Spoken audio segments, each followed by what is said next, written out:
O que é dialética? Leandro Conder. Coleção Primeiros Passos. Para Cris, Marcelo e Cato. A dialética, como lógica viva da ação, não pode aparecer uma razão contemplativa. No curso da ação, o indivíduo descobre a dialética como transparência racional enquanto ele a faz, e como necessidade absoluta enquanto ela lhe escapa. Quer dizer, simplesmente, enquanto os outros a fazem. Sartre. Crítica da razão dialética. 1.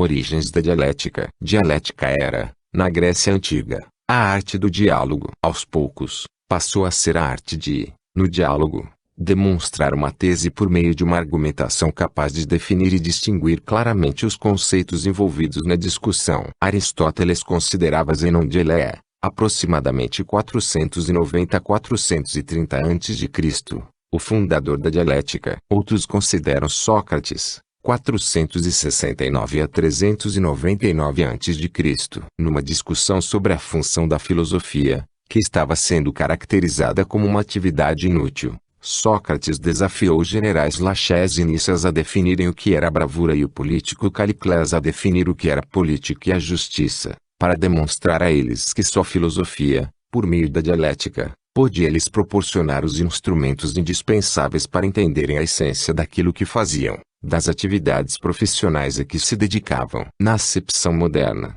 entretanto, dialética significa outra coisa. É o modo de pensarmos as contradições da realidade, o modo de compreendermos a realidade como essencialmente contraditória e em permanente transformação. No sentido moderno da palavra, o pensador dialético mais radical da Grécia Antiga foi, sem dúvida, Heráclito de Éfeso, aproximadamente 540 a 480 a.C.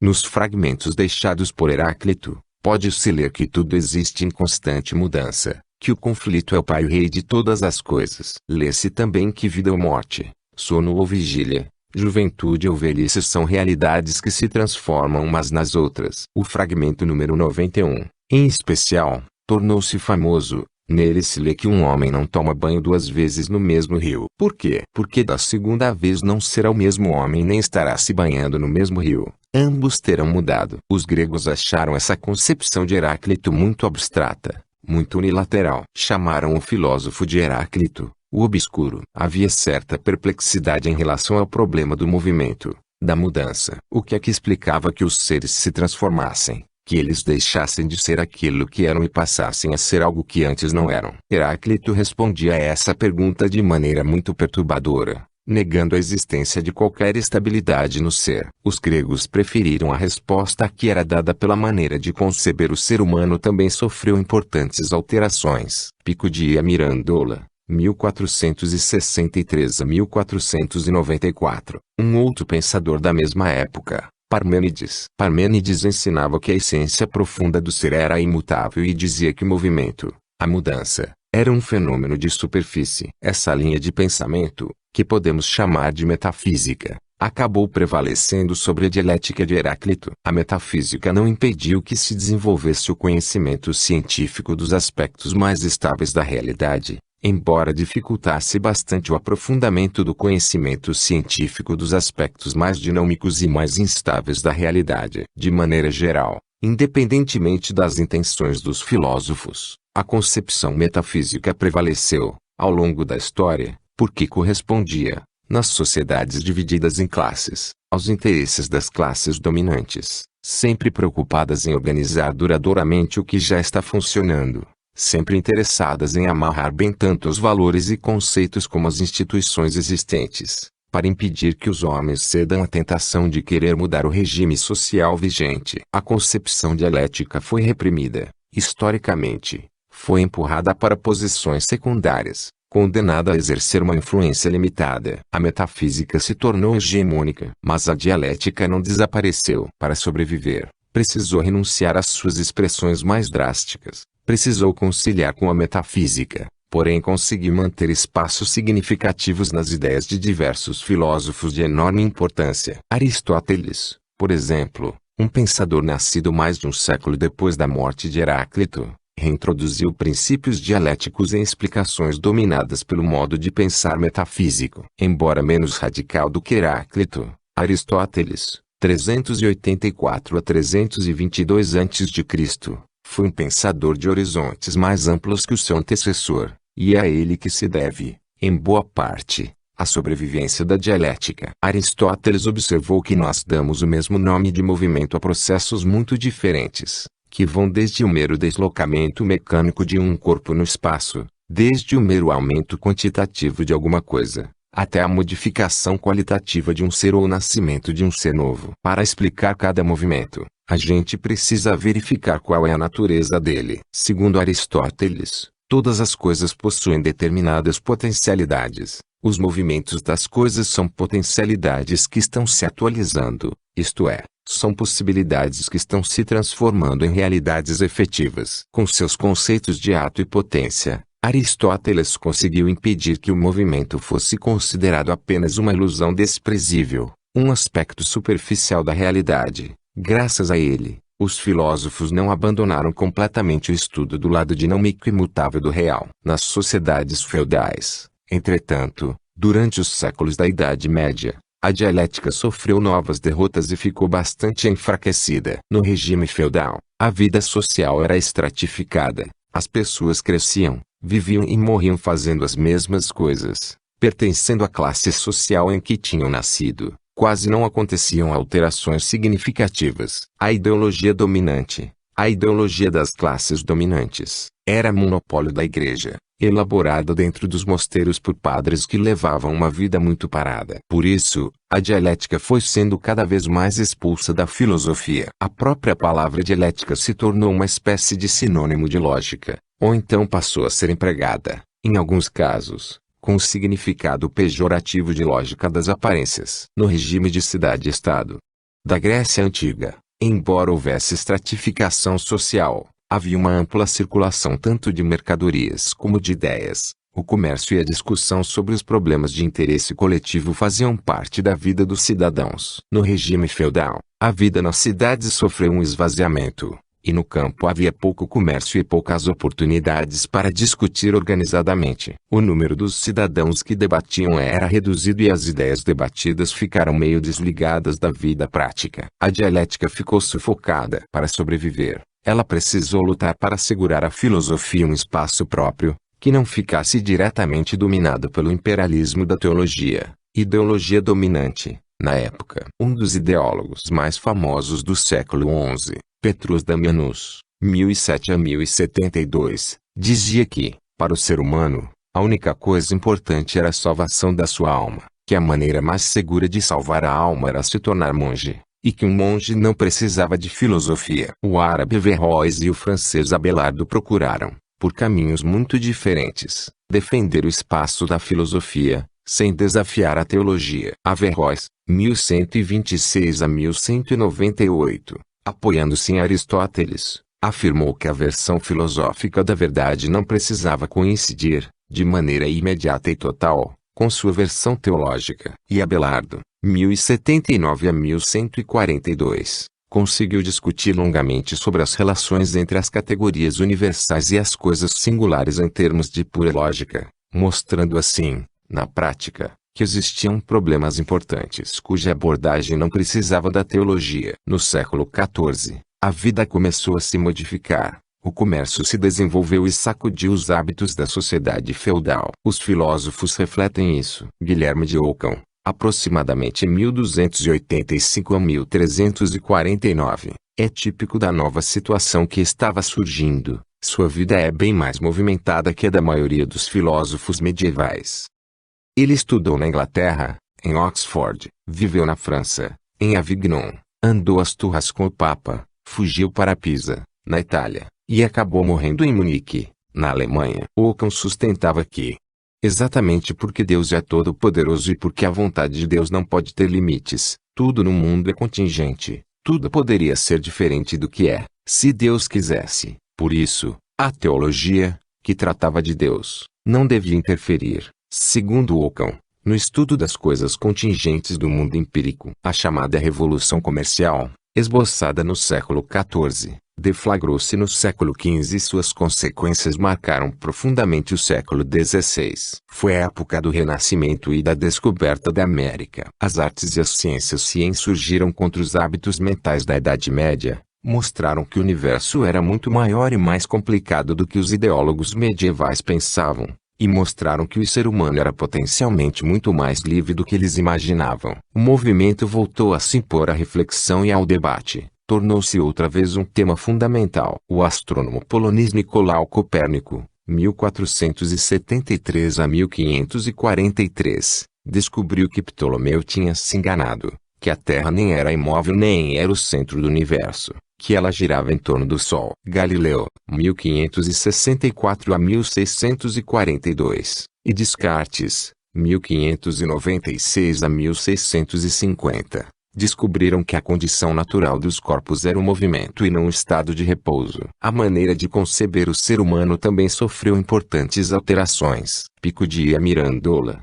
1463 a 1494, sustentou que o fato de o homem ser inacabado e portanto poder evoluir lhe conferia uma dignidade especial e lhe dava até certa vantagem em comparação com os deuses e anjos, que são eternos, perfeitos e por isso não mudam. E Giordano Bruno, 1548 a 1600, exaltou o homo faber, quer dizer, o homem capaz de dominar as forças naturais e de modificar criadoramente o mundo. Com o Renascimento, a dialética pôde sair dos subterrâneos em que tinha sido obrigada a viver durante vários séculos. Deixou seu refúgio e veio à luz do dia. Conquistou posições que conseguiu manter nos séculos seguintes. O caráter instável, dinâmico e contraditório da condição humana foi corajosamente reconhecido por um pensador místico e conservador, como Pascal, 1623 a 1654. Outro filósofo conservador, o italiano Giambattista Vico, 1680 a 1744,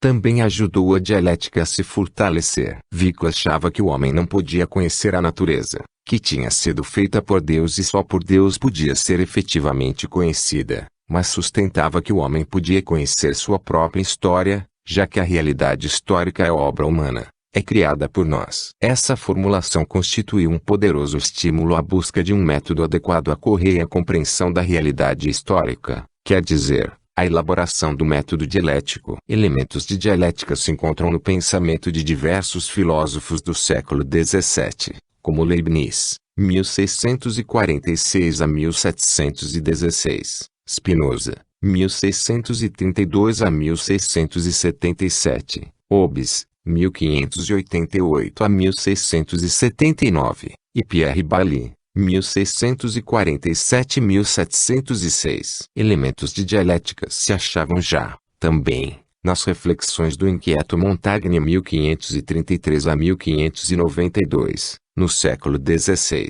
Montaigne dizia, por exemplo, todas as coisas estão sujeitas a passar de uma mudança a outra. A razão, buscando nelas uma subsistência real, só pode frustrar-se, pois nada pode apreender de permanente, já que tudo ou está começando a ser, e absolutamente ainda não é, ou então já está começando a morrer antes de ter sido sais.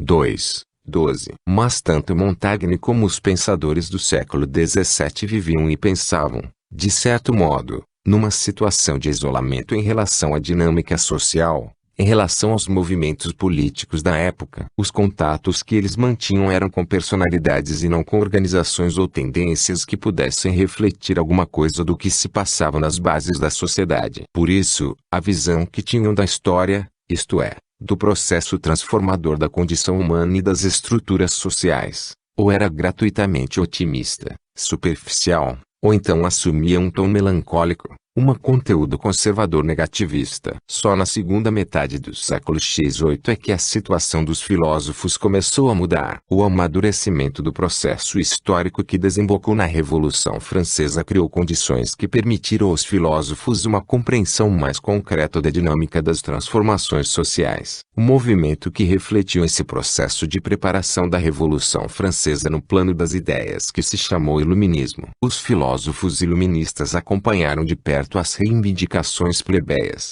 as articulações da burocracia, as manifestações políticas nas ruas, a rápida mudança nos costumes, perceberam que o que restava do mundo feudal devia desaparecer e pretenderam contribuir para que o mundo novo, que estava surgindo, fosse um mundo racional. Em sua maioria, os iluministas se contentaram com uma visão mais ou menos simplificada do processo de transformação social que viam realizar-se e apoiavam, não procuraram refletir aprofundadamente sobre suas contradições internas. Por isso, não trouxeram grandes contribuições para o avanço da dialética. Há, porém, uma exceção. O maior dos filósofos iluministas é também o autor de uma obra rica em observações de grande interesse para a concepção dialética do mundo, Denis Diderot, 1713-1784. Diderot compreendeu que o indivíduo era condicionado por um movimento mais amplo, pelas mudanças da sociedade em que vivia. Sou como sou,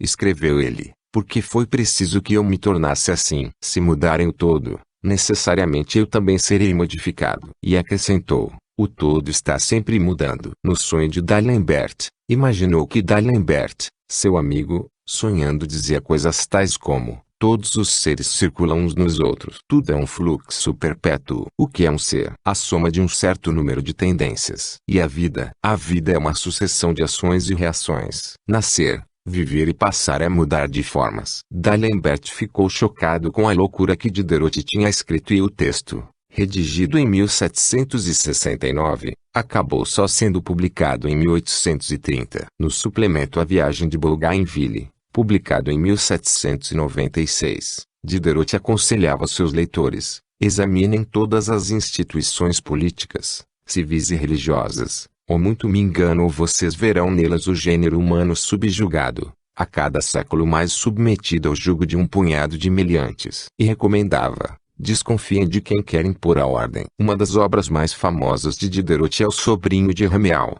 que relata uma conversa entre o filósofo e um jovem vigarista, sobrinho de um músico célebre. Diderot se coloca, habilmente, numa posição moderada, mas coloca na boca do seu interlocutor uma argumentação brilhante, uma defesa altamente perturbadora da vigarice, de modo que a moral vigente fica bastante abalada em seus fundamentos. No fim do diálogo, Diderot assume os elementos conservadores que sabe existirem no seu pensamento, mas permite ao jovem vigarista que desenvolva seus pontos de vista com extraordinária desenvoltura. O resultado é um confronto fascinante, que Hegel e Marx consideraram um primor de dialética. Ao lado de Diderot, quem deu a maior contribuição à dialética na segunda metade do século XVIII foi Jean-Jacques Rousseau, 1712 a 1778. Ao contrário dos iluministas, Rousseau não tinha confiança na razão humana, preferia confiar mais na natureza. Segundo ele,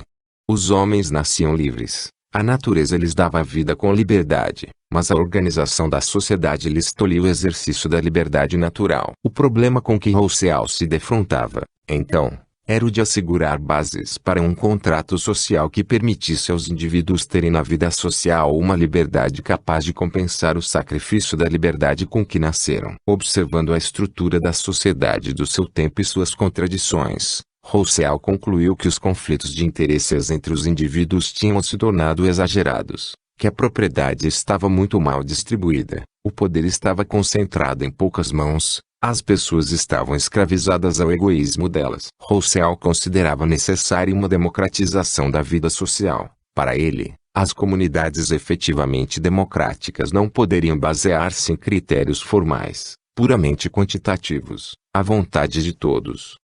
Precisariam apoiar-se numa vontade criada por um movimento de convergência que levaria os indivíduos a superarem a estreiteza do egoísmo deles, que os levaria a se reconhecerem concretamente uns nos outros e adotarem uma perspectiva universal, verdadeiramente livre, no encaminhamento de soluções para seus problemas. Os caminhos que deveriam ser seguidos para que os homens chegassem a essa convergência, a essa universalidade, exigiriam a remoção de muitos obstáculos. Rousseau sabia que as mudanças sociais profundas, realizadas por sujeitos coletivos, não costumam ser tranquilas. Sabia que as transformações necessárias por ele apontadas deveriam ser um tanto tumultuadas. Mas achava que um pouco de agitação retempera as almas, e o que faz avançar a humanidade é menos a paz do que a liberdade. Embora divergisse de Diderot em várias coisas, ele concordava num ponto crucial: nenhum dos dois se deixava intimidar pela ideologia da ordem, de conteúdo nitidamente conservador. Por isso se entende que no século XX um conservador radical,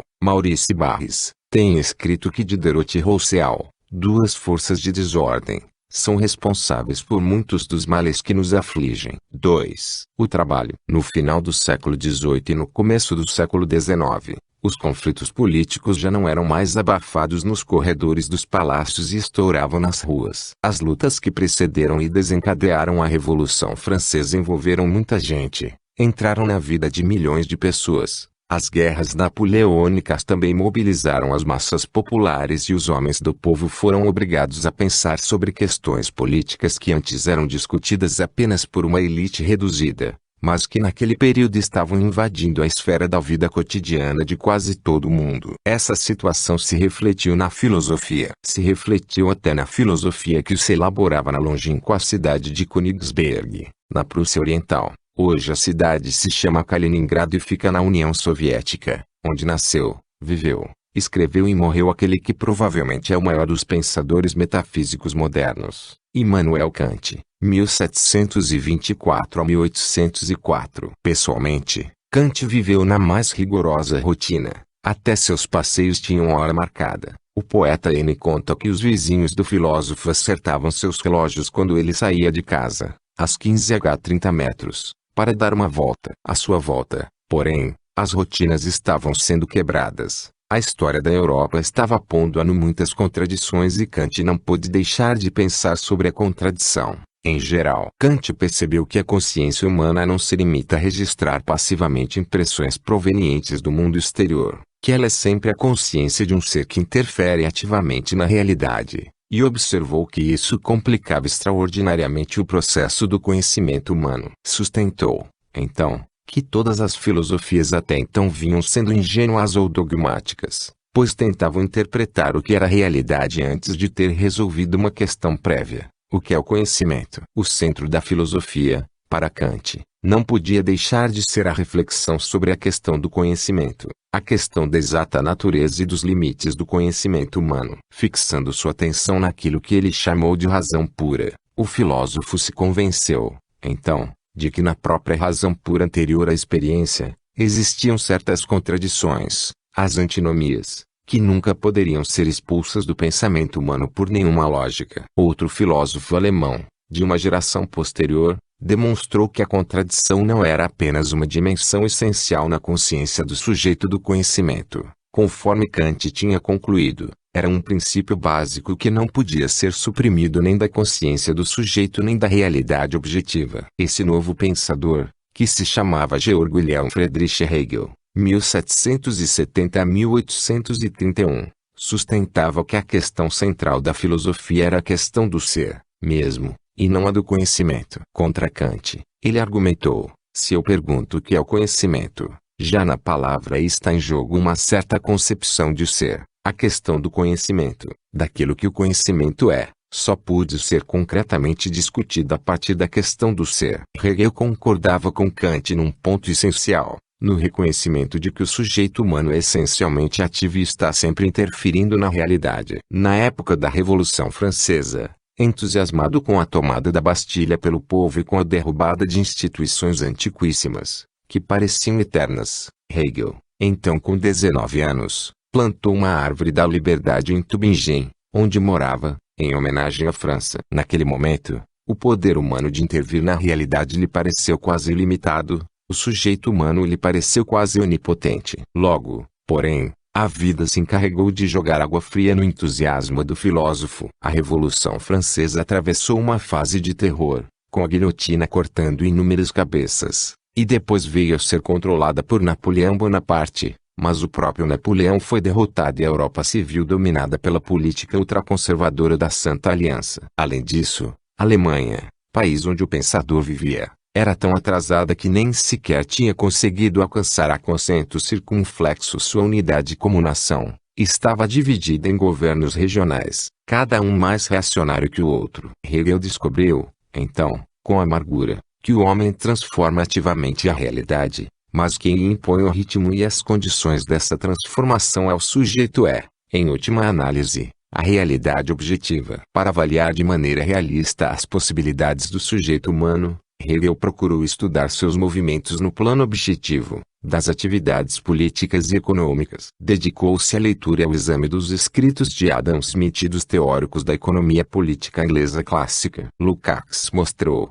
em seu livro sobre o jovem Hegel, que na base do pensamento de Hegel está não só uma reflexão aprofundada sobre a Revolução Francesa como também uma reflexão radical sobre a chamada Revolução Industrial, que vinha se realizando na Inglaterra. Hegel percebe que o trabalho é a mola que impulsiona o desenvolvimento humano, é no trabalho que o homem se produz a si mesmo. O trabalho é o núcleo a partir do qual podem ser compreendidas as formas complicadas da atividade criadora do sujeito humano. No trabalho se acha tanto a resistência do objeto, que nunca pode ser ignorada, como o poder do sujeito, a capacidade que o sujeito tem de encaminhar, com habilidade e persistência, uma superação dessa resistência. Foi com o trabalho que o ser humano desgrudou um pouco da natureza e pôde, pela primeira vez, contrapor-se como sujeito ao mundo dos objetos naturais. Se não fosse o trabalho, não existiria a relação sujeito-objeto. O trabalho criou para o homem a possibilidade de ir além da pura natureza. A natureza, como tal, não cria nada de propriamente humano, observa o filósofo soviético Evald Lenkov. O homem não deixa de ser um animal, de pertencer a com acento circunflexo natureza, porém já não pertence inteiramente a ela. Os animais agem apenas em função das necessidades imediatas e se guiam pelos instintos, que são forças naturais. O ser humano, contudo, é capaz de antecipar na sua cabeça os resultados das suas ações. É capaz de escolher os caminhos que vai seguir para tentar alcançar suas finalidades. A natureza dita o comportamento aos animais. O homem, no entanto, conquistou certa autonomia diante dela. O trabalho permitiu ao homem dominar algumas das energias da natureza, permitiu-lhe, como escreveu o brasileiro José Arthur Gianotti, ter parte da natureza à sua disposição. O trabalho é conceito-chave para nós compreendermos o que é a superação de ética. Para expressar a sua concepção da superação de ética, Hegel usou a palavra alemã Aufheben, um verbo que significa suspender. Mas esse suspender tem três sentidos diferentes. O primeiro sentido é o de negar, anular, cancelar, como ocorre, por exemplo, quando a gente suspende um passeio por causa do mau tempo, ou quando um estudante é suspenso das aulas e não pode comparecer à escola durante algum tempo. O segundo sentido é o de erguer alguma coisa e mantê-la erguida para protegê-la, como a gente vê, por exemplo, num poema de Manuel Bandeira, quando o poeta fala do quarto onde morou há muitos anos e diz que ele foi preservado porque ficou intacto, suspenso no ar. E o terceiro sentido é o de elevar a qualidade, promover a passagem de alguma coisa para um plano superior, suspender o nível. Pois bem, Hegel emprega a palavra com os três sentidos diferentes ao mesmo tempo. Para ele, a superação dialética é simultaneamente a negação de uma determinada realidade, a conservação de algo de essencial que existe nessa realidade negada e a elevação dela a um nível superior. Isso parece obscuro, mas fica menos confuso se observamos o que acontece no trabalho. A matéria-prima negada, quer dizer, é destruída em sua forma natural, mas ao mesmo tempo é conservada, quer dizer, é aproveitada, e assume uma forma nova, modificada, correspondente aos objetivos humanos, quer dizer, é elevada em seu valor. É o que se vê, por exemplo, no uso do trigo para o fabrico do pão. O trigo é triturado, transformado em pasta, porém não desaparece de todo, passa a fazer parte do pão, que vai ao forno e, depois de assado, se torna humanamente comestível. Boa parte da obscuridade de Hegel resultava do fato de ele ser idealista. Hegel subordinava os movimentos da realidade material à com acento circunflexo lógica de um princípio que ele chamava de ideia absoluta. Como essa ideia absoluta era um princípio inevitavelmente nebuloso, os movimentos da realidade material eram, frequentemente, descritos pelo filósofo de maneira bastante vaga. No caminho aberto por Hegel,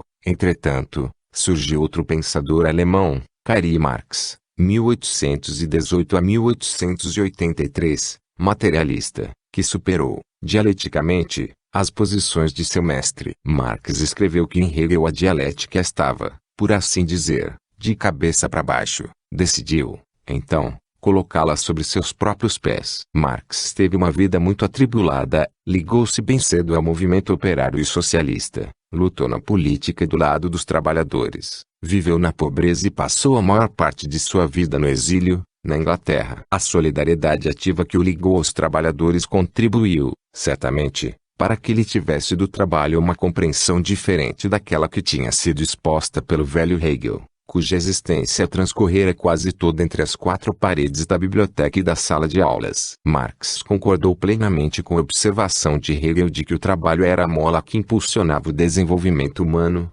porém criticou a unilateralidade da concepção hegeliana do trabalho, sustentando que Hegel dava importância demais ao trabalho intelectual e não enxergava a significação do trabalho físico, material. O único trabalho que Hegel conhece e reconhece, observou Marx em 1844, é o trabalho abstraio do espírito. Essa concepção abstraída do trabalho levava Hegel a fixar sua atenção exclusivamente na criatividade do trabalho, ignorando o lado negativo dele, as deformações a que ele era submetido em sua realização material, social. Por isso Hegel não foi capaz de analisar seriamente os problemas ligados à alienação do trabalho nas sociedades divididas em classes sociais, especialmente na sociedade capitalista. 3. Alienação. O trabalho, admite Marx, é a atividade pela qual o homem domina as forças naturais, humaniza a natureza, é a atividade pela qual o homem se cria a si mesmo. Como,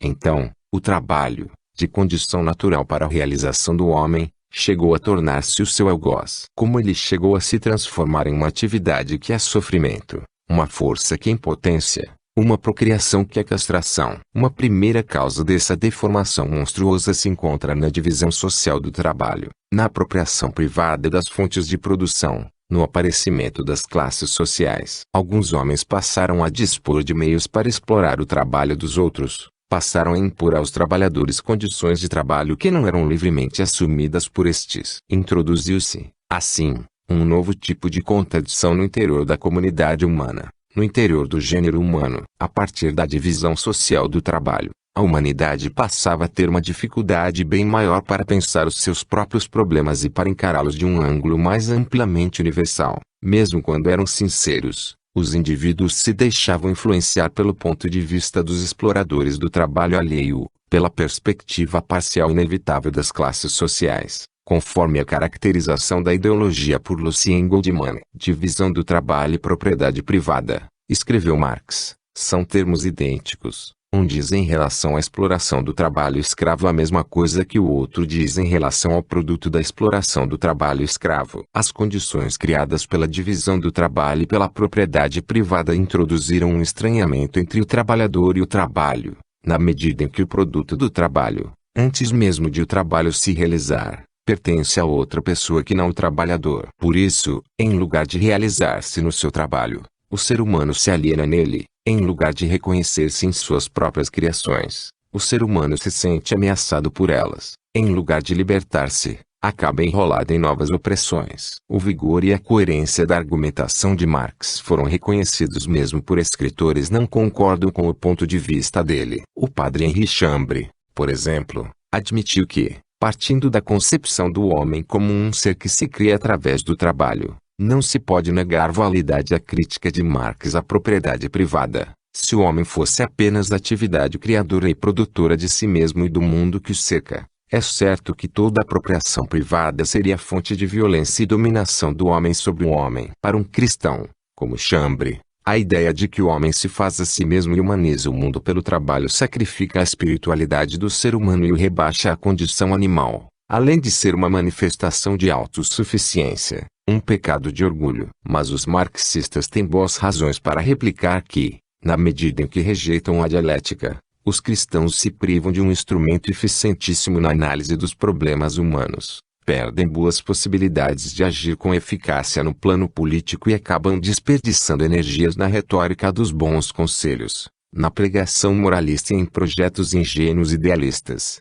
de reforma dos costumes e das mentalidades. Os marxistas acham que a única maneira de superar a divisão da sociedade em classes e dar início a um processo de desalienação do trabalho é levar em conta a realidade da luta de classes para promover a revolução socialista. Marx não inventou a luta de classes, limitou-se a reconhecer que ela existia e procurou extrair as consequências da sua existência. Antes de Marx, diversos autores já tinham enxergado a questão. James Madison, ex-presidente dos Estados Unidos, por exemplo, escreveu: Em 1787, proprietários e não proprietários sempre formaram interesses diversos dentro da sociedade. Marx, porém, foi mais longe do que Madison.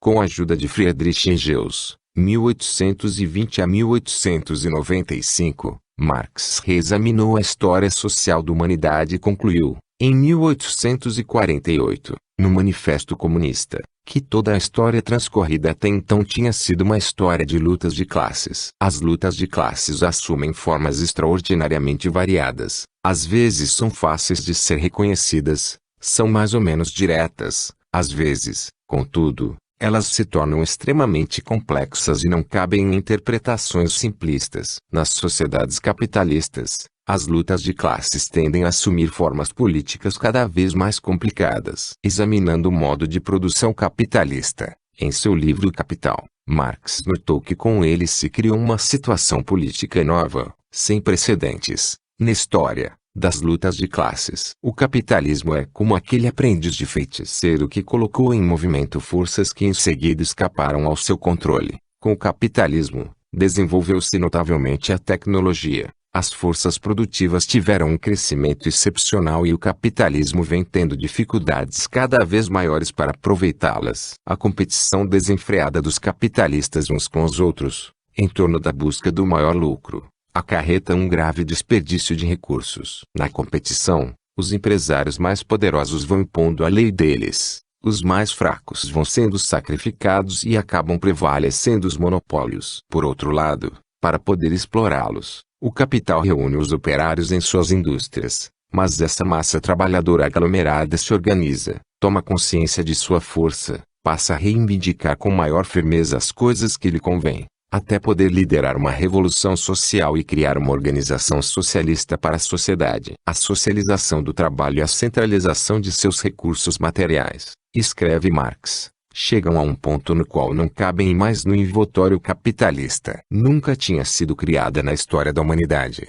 antes do capitalismo, uma situação como essa. Pela primeira vez existe uma classe social, o proletariado moderno, que não lidera um movimento destinado a substituir um modo de produção baseado numa forma de propriedade privada por outro modo de produção baseado em outra forma de propriedade privada. Pela primeira vez os anseios e ideais igualitários, coletivistas, socialistas, comunistas, dispõem de um portador material capaz de colocá-los em prática, através de uma prolongada luta política. A superação da divisão social do trabalho deixou de ser um sonho, passou a ser um programa que, em princípio, pode ser executado. E essa é, na análise de Marx, a segunda causa da deformação que ele viu na situação do trabalho, que, em vez de servir para o ser humano realizar-se, servia para aliená-lo. Se a primeira causa da anomalia era antiga, a propriedade privada, a existência das classes sociais a segunda,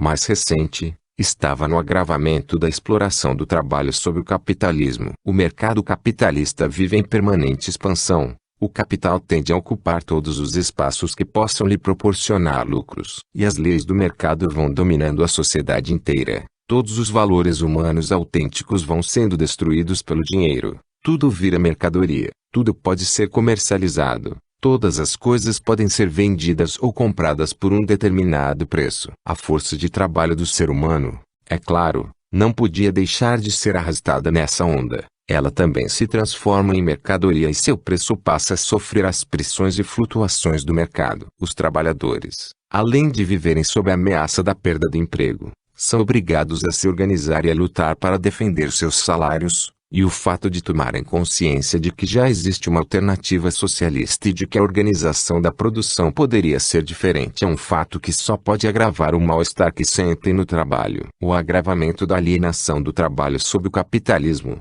contudo, não afeta apenas os operários. Os capitalistas também são atingidos. A mesma busca desenfreada do lucro que leva o capitalista a explorar o trabalho do operário leva-o também a procurar tirar vantagem de suas relações competitivas com os outros capitalistas. Por isso, o mercado, que funciona em proveito da burguesia como classe, é sempre uma realidade incerta, inquietante, e às vezes ameaçadora, para os burgueses individualmente considerados. Mesmo quando desenvolve técnicas cada vez mais aperfeiçoadas para controlar o funcionamento de suas empresas e as operações de seus negócios, a burguesia carece da capacidade de continuar a controlar a sociedade como um todo. Como classe, na atual etapa histórica, ela não consegue elevar seu ponto de vista a uma perspectiva totalizante. 4. A totalidade. Para a dialética marxista, o conhecimento é totalizante e a atividade humana, em geral, é um processo de totalização, que nunca alcança uma etapa definitiva e acabada. Mas o que quer dizer exatamente isso? O que significa totalizante? E o que significa totalização? Vamos trocar a coisa em miúdos. Qualquer objeto que o homem possa perceber ou criar é parte de um todo. Em cada ação empreendida,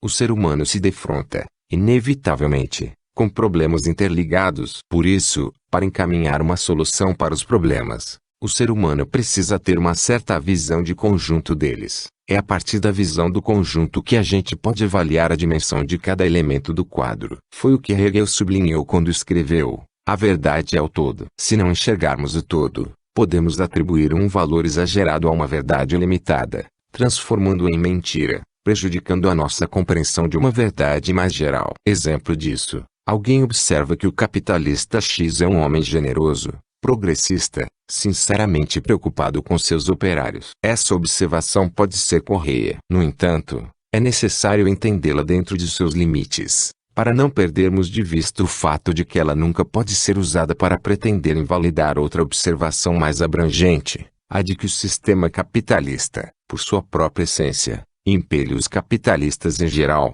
quaisquer que sejam as qualidades humanas deles, a extraírem mais-valia do trabalho de seus operários. A visão de conjunto, ressalve-se, é sempre provisória e nunca pode pretender esgotar a realidade a que ele se refere. A realidade é sempre mais rica do que o conhecimento que a gente tem dela. Há sempre algo que escapa às nossas sínteses. Isso, porém, não nos dispensa do esforço de elaborar sínteses, se quisermos entender melhor a nossa realidade. A síntese é a visão de conjunto que permite ao homem descobrir a estrutura significativa da realidade com que se defronta, numa situação dada. E é essa estrutura significativa, que a visão de conjunto proporciona, que é chamada de totalidade. A totalidade é mais do que a soma das partes que a constituem. No trabalho, por exemplo, 10 pessoas bem entrosadas produzem mais do que a soma das produções individuais de cada uma delas, isoladamente considerada. Na maneira de se articularem e de constituírem uma totalidade, os elementos individuais assumem características que não teriam,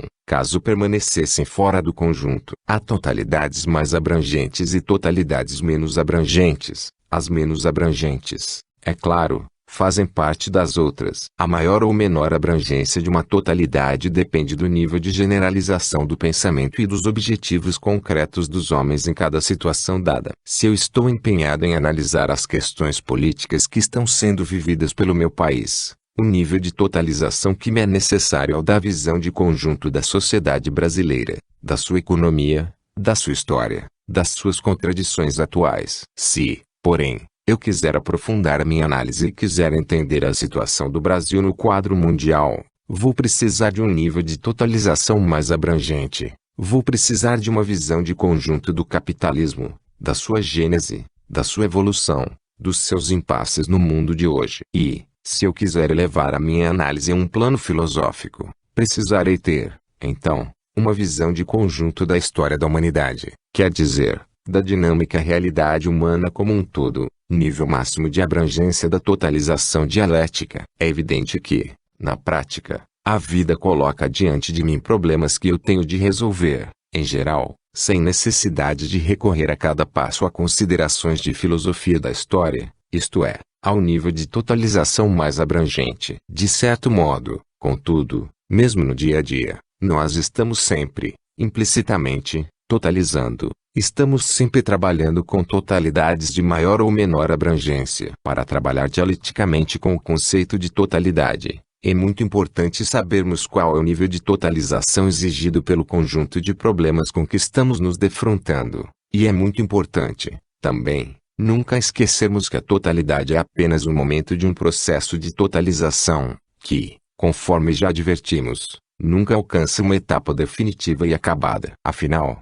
a dialética, maneira de pensar elaborada em função da necessidade de reconhecermos a constante emergência do novo na realidade humana, negar-se a si mesma, caso cristalizasse ou coagulasse suas sínteses, recusando-se a revê-las, mesmo em face de situações modificadas. A modificação do todo só se realiza, de fato, após um acúmulo de mudanças nas partes que o compõem. Processam-se alterações setoriais, quantitativas, até que se alcança um ponto crítico que assinala a transformação qualitativa da totalidade e a lei dialética da transformação da quantidade em qualidade. Voltaremos a falar dessa lei. Por enquanto, o que devemos sublinhar é que a modificação do todo é mais complicada que a modificação de cada um dos elementos que o integram. E devemos sublinhar outra coisa: cada totalidade tem sua maneira diferente de mudar. As condições da mudança variam, dependendo do caráter da totalidade do processo específico do qual ela é um momento. Vejamos um exemplo. Observemos a sociedade brasileira. Podemos analisá-la em 3 níveis distintos. Num primeiro nível,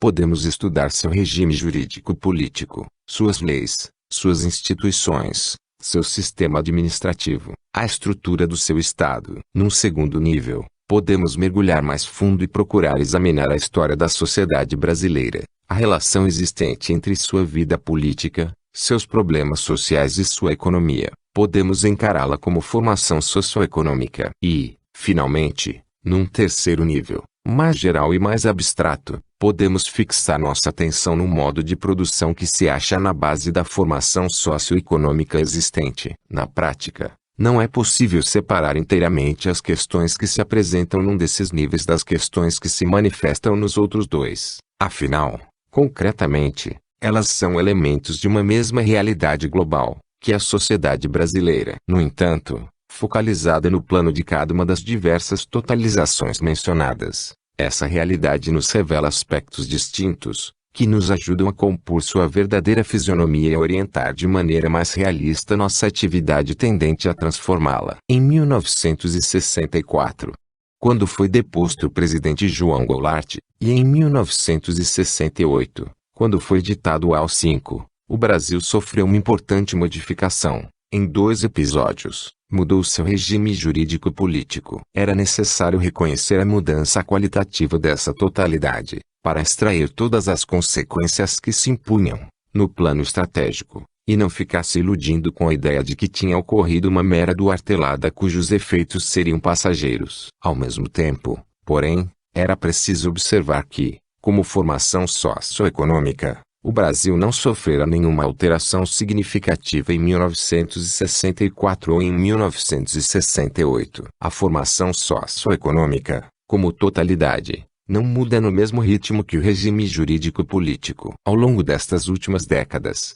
num ritmo bem mais lento que o do regime jurídico-político, a nossa formação socioeconômica está se modificando, em certos aspectos, com o crescimento econômico, com o avanço da industrialização, com a modernização conservadora, promovida de cima para baixo. A nossa formação socioeconômica já mudou bastante e assumiu, inclusive, características qualitativamente novas. O que se passa, entretanto, com o modo de produção capitalista, no Brasil? Ele apresenta sinais de que está na iminência de sofrer alguma alteração qualitativa. Está na iminência de ser modificado como totalidade. Em vão, os revolucionários impacientes, acicatados pela pressa pequeno-burguesa, cansam-se na busca de indícios de que a grande crise do modo de produção capitalista no Brasil está próxima. Tudo indica que esse modo de produção continua bastante forte. Temos, então, 3 totalidades, elaboradas em 3 níveis diversos, exprimindo 3 processos diferentes de totalização e nos revelando 3 aspectos distintos, todos 3 importantíssimos, da mesma realidade brasileira. 5. A contradição e a mediação. A esta altura da nossa exposição, o leitor pode indagar: como é que eu posso ter certeza de que estou trabalhando com a totalidade correia, de que estou fazendo a totalização adequada à situação em que me encontro? A única resposta possível a esta pergunta se arrisca a ser decepcionante. Não há, no plano puramente teórico, solução para o problema. A teoria é necessária e nos ajuda muito, mas por si só não fornece os critérios suficientes para nós estarmos seguros de agir com acerto. Nenhuma teoria pode ser tão boa a ponto de nos evitar erros. A gente depende, em última análise, da prática, especialmente da prática sócia para verificar o maior ou menor acerto do nosso trabalho com os conceitos e com as totalizações. A teoria nos ajuda, fornecendo importantes indicações em relação a com acento circunflexo totalidade. Por exemplo, a teoria dialética recomenda que nós prestemos atenção ao recheio de cada síntese, quer dizer, as contradições e mediações concretas que a síntese encerra. Na investigação científica da realidade, a gente começa trabalhando com conceitos que são, ainda, sínteses muito abstratas. Marx dá o exemplo da população. A população é um todo, mas o conceito de população permanece vago se nós não conhecemos as classes de que a população se compõe. Só podemos conhecer concretamente as classes, entretanto, se estudarmos os elementos sobre os quais elas se apoiam, na existência delas, tais como o trabalho assalariado, o capital, etc. Tais elementos, por sua vez, supõem o comércio, a divisão do trabalho, os preços, etc. Se começo pela população, portanto, tem uma representação caótica do conjunto. Depois, através de uma determinação mais precisa, por meio de análises, chego a conceitos cada vez mais simples. Alcançado tal ponto, faço a viagem de volta e retorno à população. Dessa vez, contudo, não terei sob os olhos um amálgama caótico e sim uma totalidade rica em determinações, em relações complexas. Esse texto de Marx é de grande interesse para nós. O ponto de partida, observemos, não é um conceito rudimentar, é uma expressão que designa, ainda confusamente, uma realidade complicada. A análise, portanto, só pode ser orientada com base em uma síntese, mesmo precária, anterior. Uma certa compreensão do todo precede a própria possibilidade de aprofundar o conhecimento das partes. Mas o texto ainda diz mais. Por análise, eu decomponho e recomponho o conhecimento indicado na expressão que me serviu de ponto de partida. No fim, realizada a viagem do mais complexo, ainda abstraio, ao mais simples e feito o retorno do mais simples ao mais complexo, já concreto, a expressão população passa a ter um conteúdo bem determinado. O concreto, portanto, é o resultado de um trabalho. O concreto, insiste Marx, é concreto porque é a síntese de várias determinações diferentes, é unidade na diversidade. A concepção de Marx, segundo a qual o conhecimento não é um ato e sim um processo, desenvolveu-se em polêmica contra a concepção irracionalista. Os irracionalistas consideram a intuição um instrumento privilegiado do conhecimento humano. Para eles, o que é sacado intuitivamente já possui valor de verdade, de modo que não existe nenhum motivo para nós trilharmos o trabalhoso caminho indicado por Marx. A impressão genérica obtida no ponto de partida já nos basta. O irracionalismo desestimula o ser humano a realizar o paciente esforço de ir além da aparência, em busca da essência dos fenômenos. E as totalidades dos irracionalistas permanecem um tanto vazias, não têm um recheio definido. A dialética é muito mais exigente do que o irracionalismo. Para reconhecer as totalidades em que a realidade está efetivamente articulada,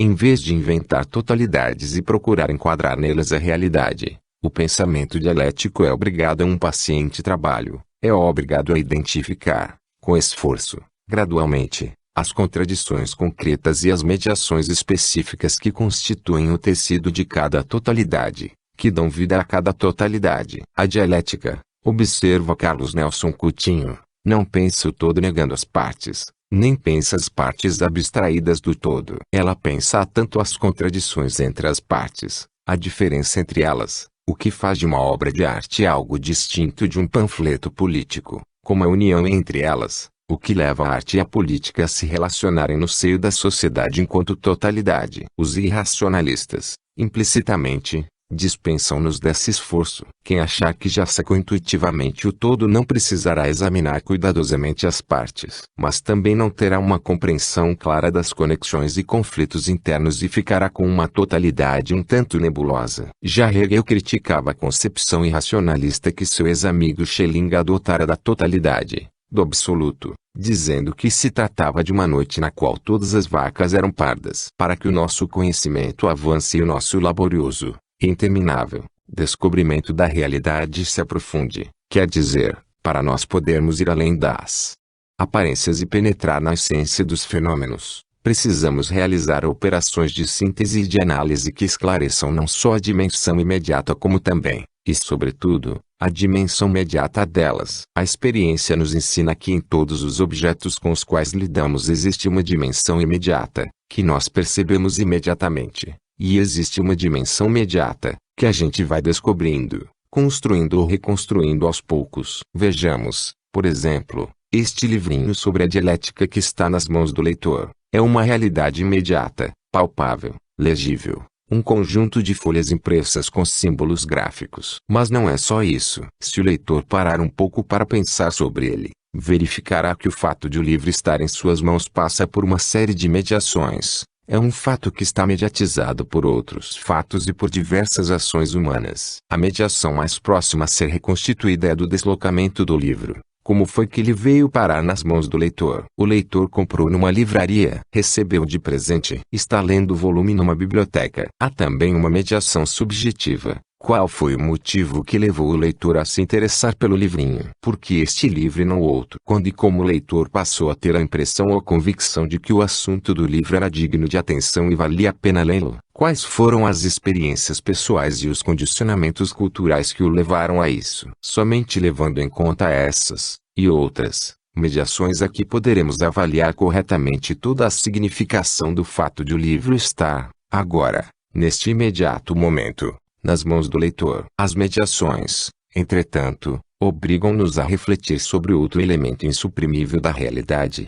as contradições. Há muita confusão em torno da palavra contradição. Desde que Hegel expôs pela primeira vez os fundamentos do método dialético, uma das principais objeções formuladas contra ele, uma objeção até hoje repetida, e a de que o conceito de contradição usado pelos dialéticos estaria errado. Durante séculos, a hegemonia do pensamento metafísico nos acostumou a reconhecermos somente um tipo de contradição, a contradição lógica. A lógica, como toda ciência, ocupa-se da realidade apenas em um determinado nível. Para alcançar resultados rigorosos, ela limita o seu campo e trata de uma parte da realidade. As leis da lógica são certamente válidas, no campo delas, e, nesse campo de validade, a contradição é a manifestação de um defeito no raciocínio. Existem, porém, dimensões da realidade humana que não se esgotam na disciplina das leis lógicas. Existem aspectos da realidade humana que não podem ser compreendidos isoladamente. Se queremos começar a entendê-los,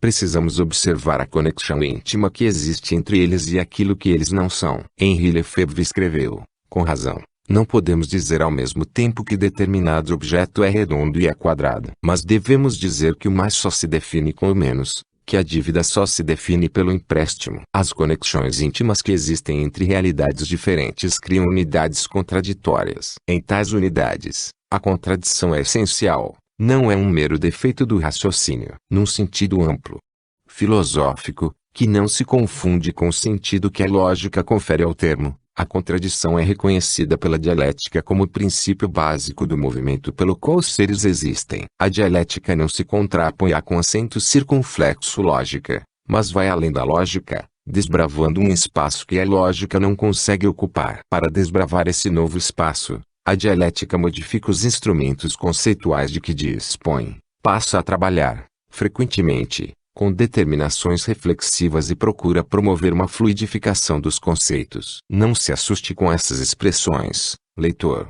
vamos explicá-las no próximo capítulo. 6. A fluidificação dos conceitos. Marx pretendia escrever um livro, explicando sua concepção da dialética. Chegou a anunciar o projeto, em dezembro de 1875, numa carta a Joseph Jettingen. Mas os trabalhos de preparação e redação de O Capital não lhe deixaram tempo para isso. O Capital contém muitos elementos preciosos para nós estudarmos como Marx entendia e aplicava a dialética. Há, inclusive, estudos importantes sobre a dialética N'0 Capital. Podemos lembrar, por exemplo, os estudos dos soviéticos Rodin, Rosenthal e Ilienkov, do polonês Rozdorowski, do tcheco Zeleny e do sueco Imut Reichelt. Por mais importantes que sejam, contudo, esses estudos são interpretações polêmicas, que não podem substituir a exposição da dialética como método.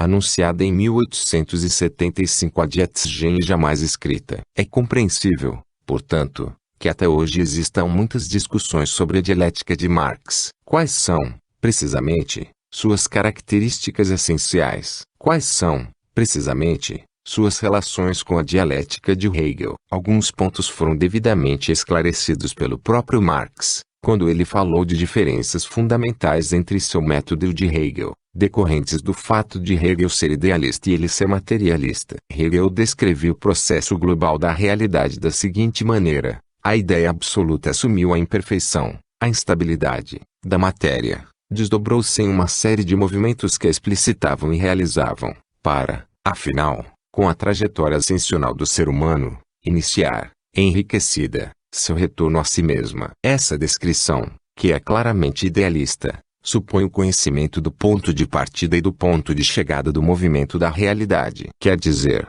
é a descrição do processo da realidade como uma totalidade fechada, redonda. Marx, como materialista, não podia aceitar essa descrição para ele. O processo da realidade só podia ser encarado como uma totalidade aberta, quer dizer, através de esquemas que não pretendessem reduzir a infinita riqueza da realidade ao conhecimento. Para dar conta do movimento infinitamente rico pelo qual a realidade está sempre assumindo formas novas, os conceitos com os quais o nosso conhecimento trabalha precisam aprender a ser fluidos. Hegel, com a dialética dele, lançou as bases para a fluidificação dos conceitos. Em Hegel, no entanto, a fluidificação ficava limitada pelo caráter excessivamente abstraio do quadro global, totalidade, da história humana. Isso se vê, por exemplo, no uso do conceito de natureza humana. Em Hegel, o ser humano que promovia o movimento da história era uma abstraia autoconsciência, ligada à tal da ideia absoluta,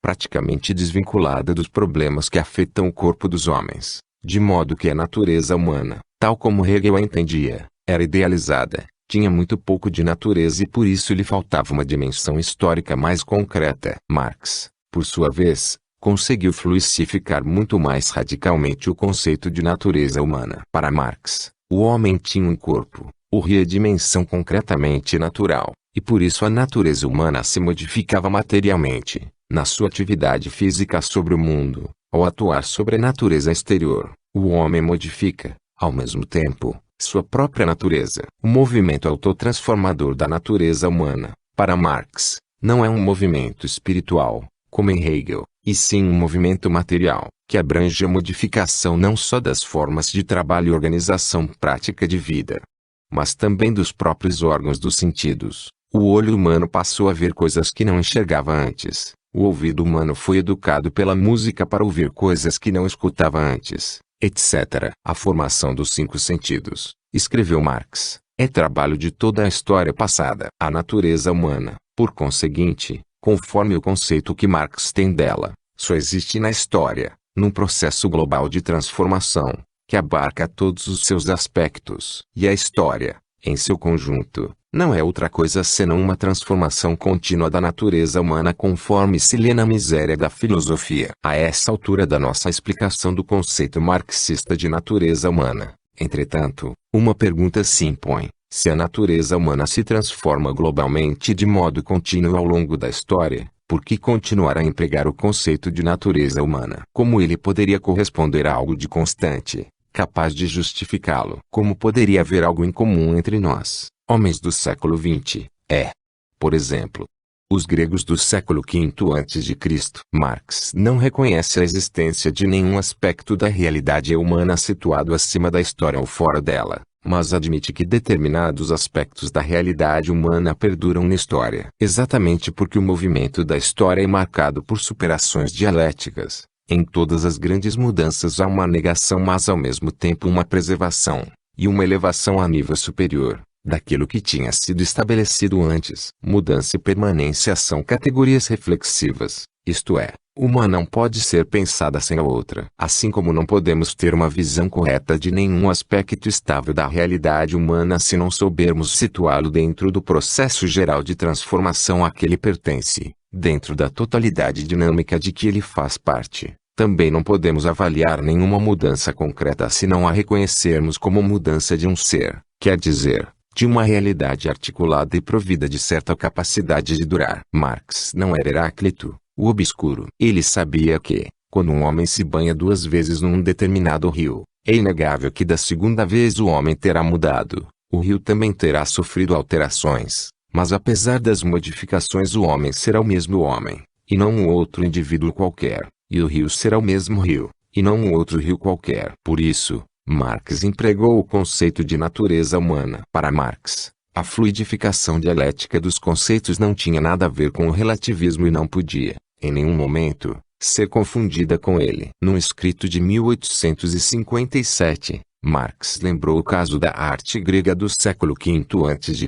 que refletia as condições sociais de Atenas, naquele momento, e no entanto continuava a ter algo a dizer a seres humanos que viviam em outros países, em outros tempos, com outro nível de desenvolvimento das forças produtivas, outras relações de produção. 24 séculos mais tarde, o exemplo da epopeia e da tragédia dos antigos gregos mostrava que a dimensão histórica de certas criações humanas não as impede de perdurar e nem as reduz a uma eficácia momentânea, limitada. A mesma vitalidade demonstrada pela arte grega, aliás, pode ser encontrada em certas ideias e observações de Aristóteles, em alguns dos conceitos criados por ele. As criações mais significativas do espírito humano e da atividade prática do homem se incorporam ao processo da história da humanidade e são capazes, por assim dizer, de continuar vivas. Mudam as condições históricas, muda a nossa maneira de avaliá-las, mas são elas, e não outras criações do passado,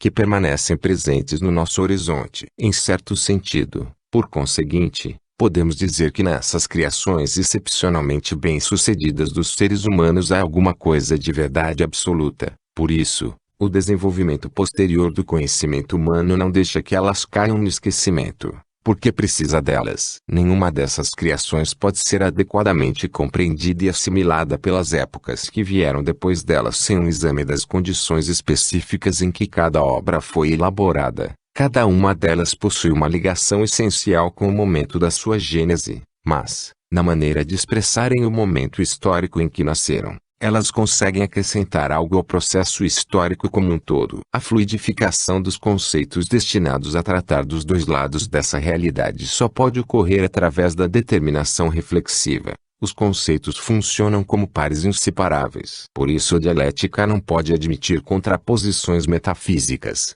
tais como mudança/permanência. Ponto absoluto, relativo, ou finito, infinito, ou singular, universal, etc. Para a dialética, tais conceitos são como cara e coroa, duas faces da mesma moeda. 7. As leis da dialética. Nos últimos anos de vida de Marx, enquanto ele se esforçava para tentar acabar de escrever o Capital, seu amigo Engels redigiu diversas anotações sobre questões que nos interessam, relativas à dialética. Marx apoiou Engels nas observações que este desenvolvia, e que continuou a desenvolver após a morte do autor de *0 Capital. A grande preocupação de Engels era defender o caráter materialista da dialética, tal como Marx e ele a concebiam. Era preciso evitar que a dialética da história humana fosse analisada como se não tivesse absolutamente nada a ver com a natureza, como se o homem não tivesse uma dimensão irredutivelmente natural e não tivesse começado sua trajetória na natureza. Uma certa dialética na natureza,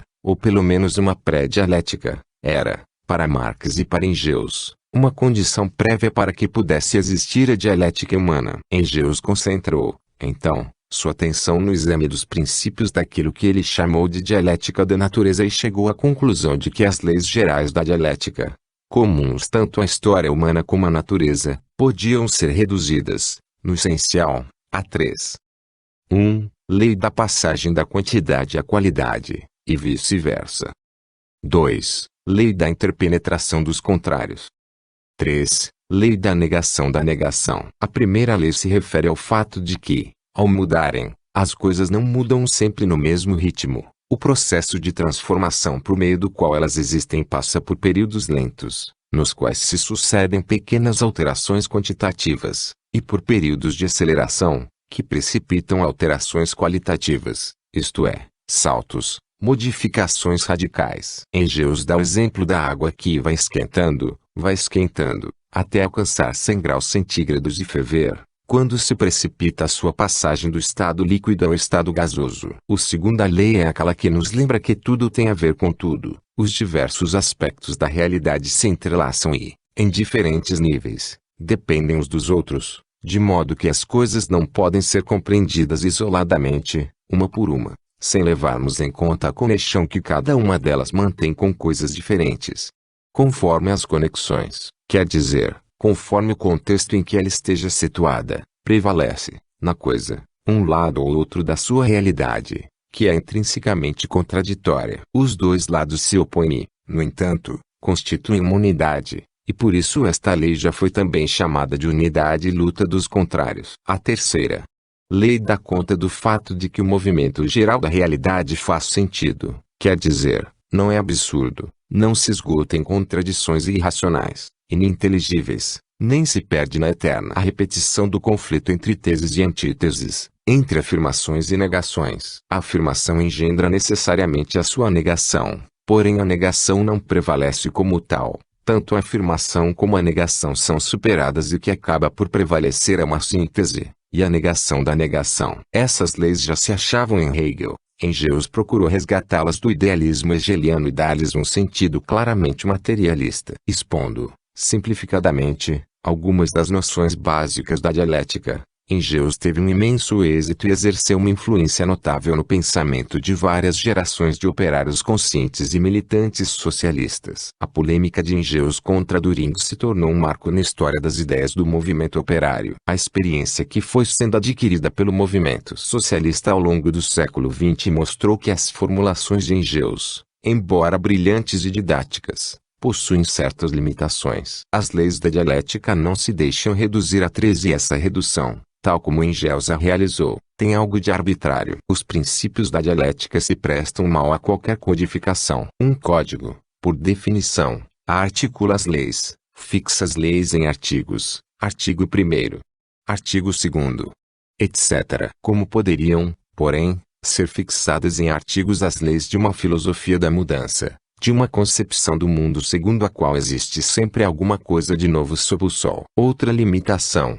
Os exemplos usados por Engels para esclarecer o funcionamento das leis da dialética eram todos extraídos das ciências da natureza. Por quê? Porque nas ciências exatas, dizia ele, as quantidades podem ser medidas e a demonstração pode se tornar mais convincente. Esse procedimento, entretanto, acabou sendo aproveitado por tendências políticas e ideológicas que, no interior do movimento socialista, sabotaram o aprofundamento da dialética. Por exemplo, as tendências das quais Stalin foi o representante mais poderoso. Falaremos, mais adiante, dos problemas que vieram a se manifestar, ao longo do século XX, na história da dialética. Por ora, vamos nos limitar, aqui, a lembrar que a dialética parte do reconhecimento do fato de que o processo de autocriação do homem introduziu na realidade uma dimensão nova, cujos problemas exigem um enfoque também novo. O terreno em que a dialética pode demonstrar decisivamente aquilo de que é capaz não é o terreno da análise dos fenômenos quantificáveis da natureza e sim o da história humana, o da transformação da sociedade. Evidentemente,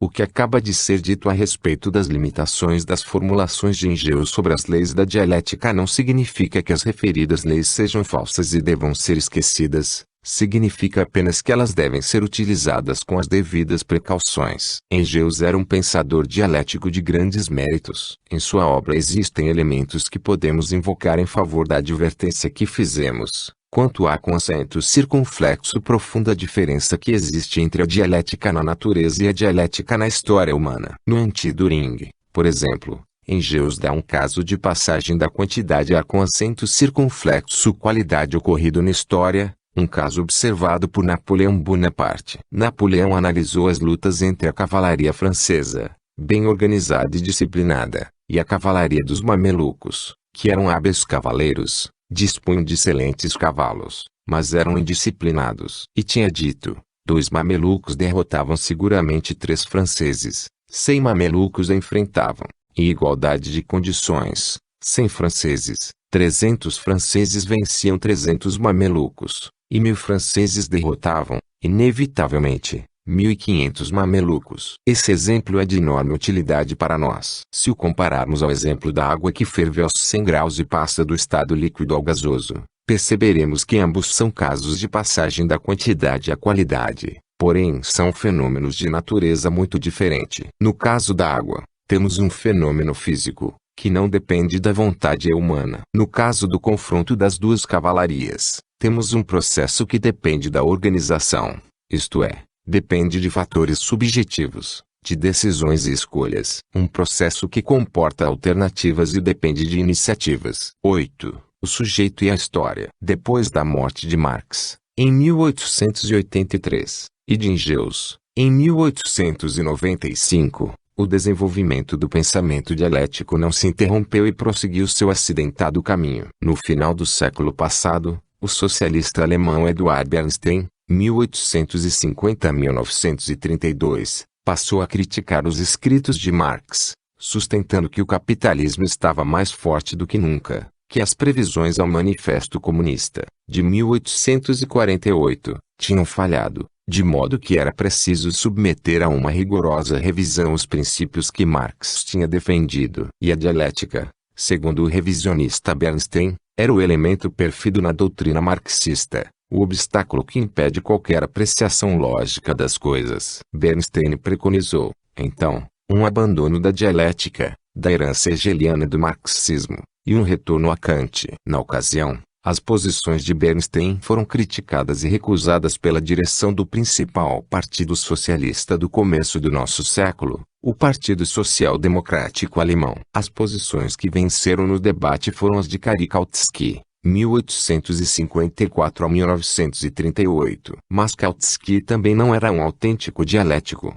Ele confundia a dialética com o evolucionismo e às vezes se mostrava muito mais um discípulo de Darwin do que um discípulo de Marx, e tendia a considerar a história da humanidade uma mera parte da história global da natureza. A primeira geração de teóricos socialistas que veio depois da geração de Marx e Engels não conseguiu assimilar a dialética. O próprio genro de Marx, o cubano Paulo Lafargue, 1842 a 1911, publicou um livro intitulado Determinismo Econômico de Karl Marx, que contribuiu para o fortalecimento, na consciência dos socialistas, de uma versão antidialética da concepção materialista da história. Nas duas primeiras décadas do século XX, difundiu-se entre os socialistas ideia, falsa, de que, segundo Marx, os fatores econômicos provocavam, de maneira mais ou menos automática, a evolução da sociedade, sem que os homens, sujeitos do efetivo movimento da história, tivessem um espaço significativo para tomarem suas iniciativas. Essa concepção facilitava a infiltração de tendências políticas oportunistas no movimento socialista. Quem não enxerga nada que dependa da sua ação tende facilmente a instalar-se na passividade, tende a contemplar a história, em vez de fazê-la. Houve revolucionários que reagiram contra a deformação da concepção marxista da história. Rosa Luxemburgo, 1871 a 1919, e Lenin, 1870 a 1924, se destacaram na revalorização da dialética. Invocando uma frase de Engels no Anti-Düring, Rosas sustentou que a história mundial se achava em face de um dilema: ou o socialismo vencia ou o imperialismo arrastaria a humanidade, como na Roma antiga, a decadência, a destruição, a barbárie. É possível que os termos do dilema tenham sido exagerados por Rosa, por influência da situação, do momento em que ela escrevia. Rosa estava presa, em 1915, e a Primeira Guerra Mundial tinha começado. De qualquer maneira, o dilema ajudou os militantes socialistas a compreenderem que a concepção marxista, dialética, da história não assegurava nenhum resultado pré-estabelecido. Lenin, por seu lado, desde 1902, no livro Que Fazer, empenhou-se apaixonadamente, no plano da teoria política, em abrir espaços para a iniciativa do sujeito revolucionário, e especialmente para a iniciativa da vanguarda do proletariado. Em seus estudos da obra de Hegel, em 191.4, Lenin atribuiu imensa importância à herança hegeliana do marxismo e advertiu que, sem assimilar plenamente os ensinamentos contidos na lógica que é a dialética de Hegel, Nenhum marxista poderia entender inteiramente o Capital de Marx. Os estudos da obra de Hegel e as reflexões sobre o método dialético foram de grande valia para Lenin em sua análise do imperialismo e na elaboração estratégica que o levou a liderar a tomada do poder na Rússia, em 1917, pelos bolchevistas. O novo poder soviético despertou entusiasmo em círculos revolucionários e progressistas do mundo inteiro. Era uma demonstração prática das possibilidades concretas que estavam ao alcance do sujeito humano disposto a transformar o mundo. Importantes marxistas dos anos 20 e 30 encontraram nas ideias de Lenin e sobretudo em suas realizações práticas elementos que os impulsionaram em seus esforços para levar adiante o desenvolvimento da dialética. Esboçou-se um vigoroso movimento teórico que pretendia superar definitivamente as deformações antidialéticas a que tinham sido submetidas certas concepções de Marx no começo do nosso século. As tentativas de confundir o marxismo com o materialismo vulgar ou com o determinismo econômico foram inteligentemente criticadas. O húngaro Georg Lukács, 1885 a 1971, advertiu: não é a predominância dos motivos econômicos na explicação da história que distingue decisivamente o marxismo da ciência burguesa, é o ponto de vista da totalidade. Somente o ponto de vista da totalidade,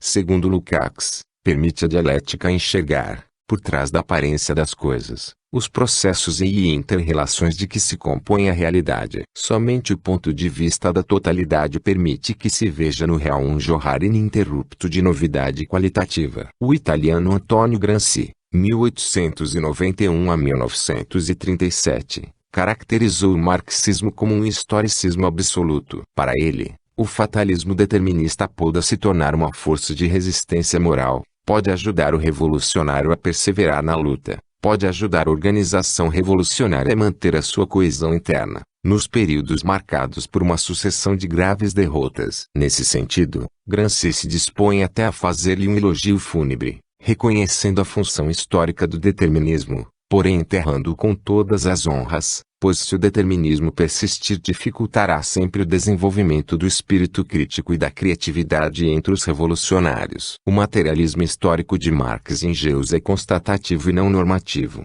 Ele reconhece que, nas condições de insuficiente desenvolvimento das forças produtivas humanas e de divisão da sociedade em classes, a economia tem posto, em última análise, opções estreitas aos homens que fazem a história. Isso não significa que a economia seja o sujeito da história, que a economia vai dominar eternamente os movimentos do sujeito humano. Ao contrário, a dialética aponta na direção de uma libertação mais efetiva do ser humano em relação ao cerceamento de condições econômicas ainda desumanas. O alemão Walter Benjamin, 1892 a 1940, aliás, lembrou que a história, tal como ela veio se desenrolando até o presente, está impregnada de violência, de opressão, de barbárie, e é exatamente por isso que a tarefa do teórico do materialismo histórico não pode ser pensar uma espécie de prolongamento natural dessa história, não pode ser promover a continuidade daquilo que essa história produziu,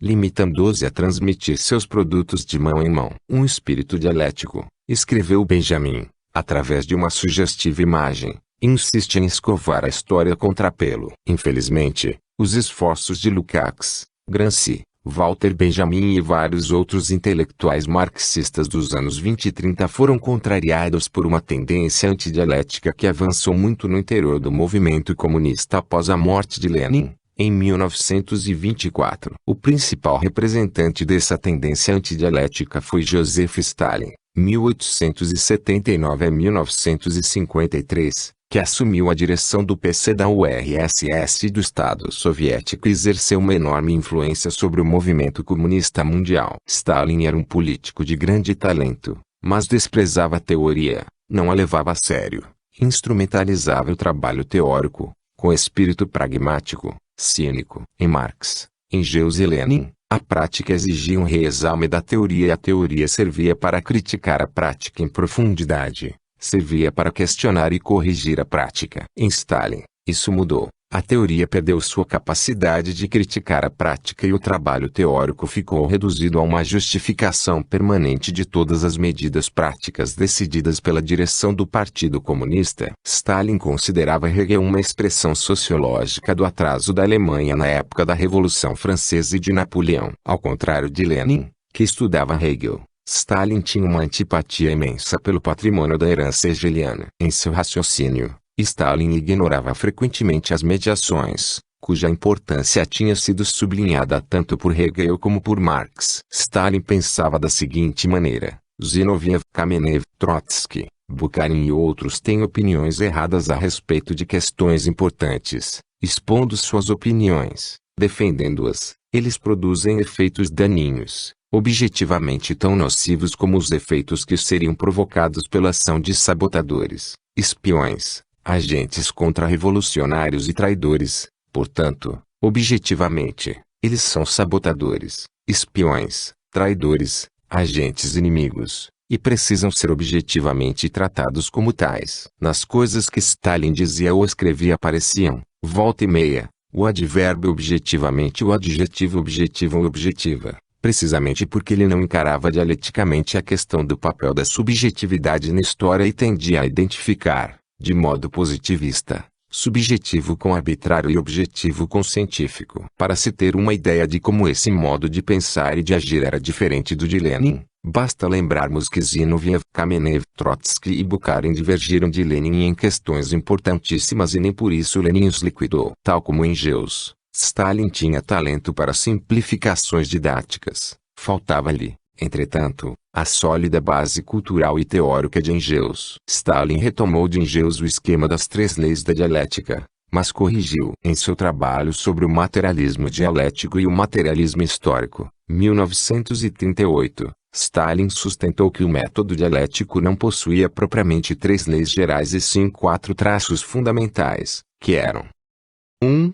A conexão universal e interdependência dos fenômenos. 2. O movimento, a transformação e o desenvolvimento. 3. A passagem de um estado qualitativo a outro. E 4. A luta dos contrários como fonte interna do desenvolvimento. Para Stalin, a expressão negação da negação, usada por Engels, era muito hegeliana, muito abstrata, não correspondia claramente a um processo que se realizava sempre do simples ao complexo, do inferior ao superior. Não bastava que a síntese, a negação da negação, fosse qualitativamente distinta tanto da afirmação, tese, como da negação, antítese. Ela devia assumir um conteúdo nitidamente positivo, para poder ser aproveitada propagandisticamente na luta política. Nos esquemas de Stalin era assim mesmo. As categorias da reflexão, do estudo e da investigação científica deveriam estar sempre preparadas para ser postas a serviço da propaganda. A deformação antidialética do marxismo,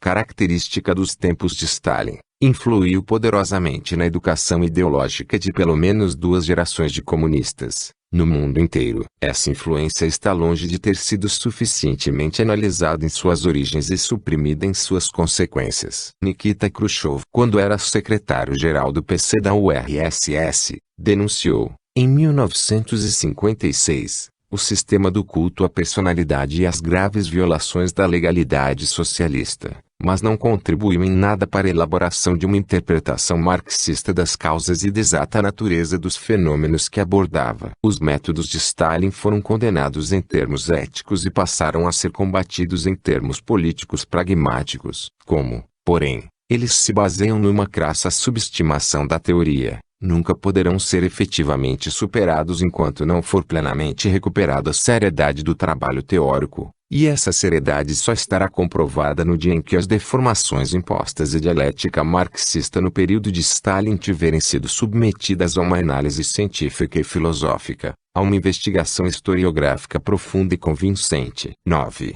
O indivíduo e a sociedade. As deformações que se desenvolveram na época de Stalin não constituem a única fonte de modos de pensar antidialéticos que se difundem entre os marxistas. Num mundo tão dividido como este em que nós vivemos, a mera adesão aos princípios teóricos do marxismo nunca pode, evidentemente, funcionar como vacina, imunizando as pessoas contra os males decorrentes de concepções estreitas, unilaterais, preconceituosas. O gênero humano está excessivamente fragmentado. É muito difícil compreendê-lo como totalidade concreta, e é muito difícil tomá-lo como base para uma abordagem verdadeiramente universal de certos problemas humanos gerais. Os marxistas, da mesma forma que os representantes de outras correntes de pensamento, acabam, assim, muitas vezes, misturando interesses nacionais ou conveniências particulares com a universalidade do autêntico ponto de vista marxista. O ingresso do movimento comunista mundial em uma nova fase,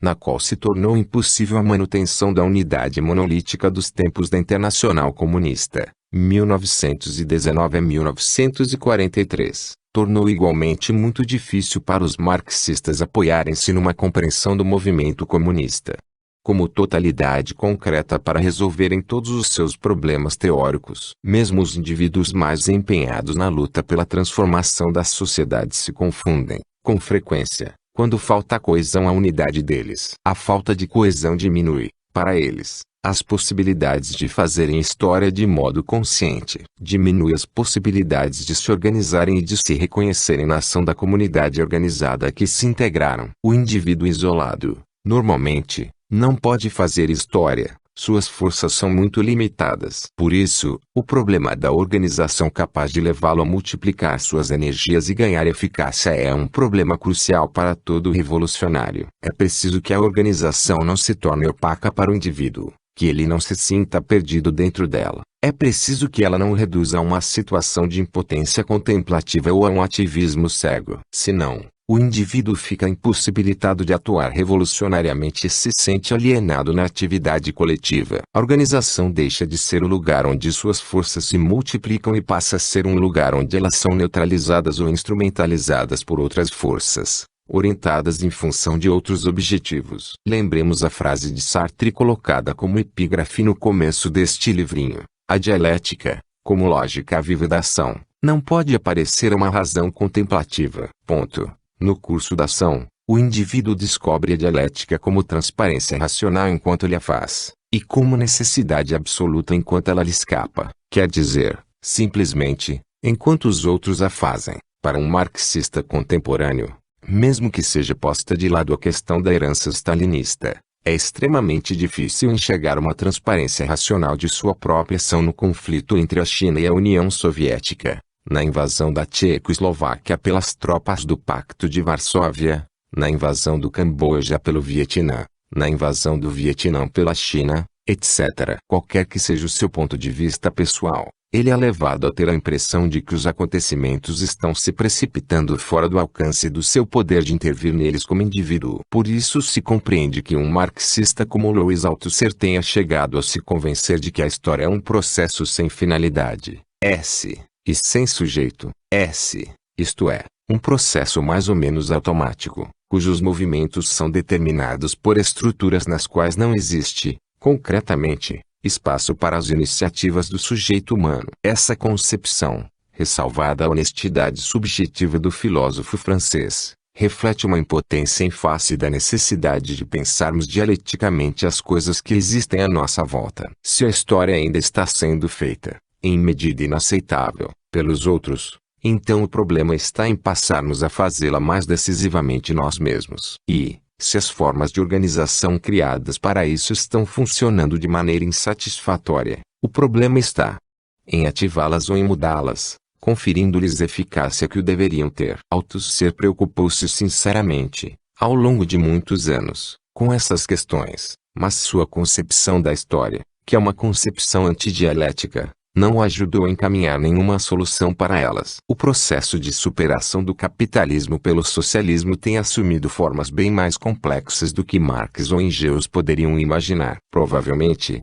tais formas ainda vão se tornar mais complicadas nesse final de século. E o encaminhamento de soluções dialéticas eficazes para os problemas dessa superação vai depender de opções ainda não realizadas, de caminhos imprevisíveis. Quaisquer que sejam os caminhos que venham a ser trilhados, entretanto, os indivíduos precisarão se empenhar em elevar o seu nível da consciência crítica, para poderem participar mais efetiva e conscientemente do movimento de transformação da sociedade, e para isso precisarão assimilar melhor e aprofundar o pensamento dialético. Os indivíduos, evidentemente, não existem à margem da sociedade. O próprio Robinson Crusoe, antes de poder sobreviver isolado na sua ilha, precisou formar-se no convívio organizado com outras pessoas, teve que se socializar, aprendendo uma série de coisas imprescindíveis à sua capacidade de subsistir, sozinho. Uma criança, até para nascer, precisa de um pai e de uma mãe, e, se for abandonada e ninguém cuidar dela,